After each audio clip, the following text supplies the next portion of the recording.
எனவே பயணி என்பதற்கும் திருப்பயணிகள் என்பதற்கும் என்ன வித்தியாசம் என்பதை சிந்தித்தோம் என்று சொன்னால், எப்படிப்பட்ட ஒரு கிறிஸ்தவ வாழ்க்கை நாம் வாழ வேண்டும் என்பது நமக்கு தெரியும். இங்கு அமர்ந்திருக்கிற எத்தனை பேர் ஒருவேளை இங்கிருந்து வேளாங்கண்ணிக்கோ அல்லது ஏதோ ஒரு புனித தலத்துக்கோ திருப்பயணம் சென்றிருப்பீர்களா தெரியாது.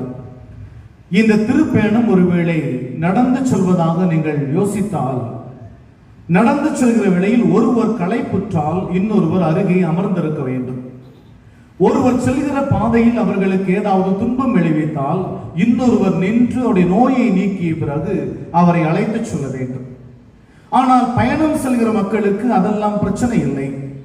நீங்கள் எந்த ஊருக்கு சென்றாலும், எந்த உறவினரை தேடி சென்றாலும் நீங்கள் மட்டும் பயணிப்பதாக நினைப்போம். எனவே வழியில் செல்கிற மனிதன் எப்படி பயணிக்கிறான் என்று பார்க்க தேவையில்லை. ஆனால்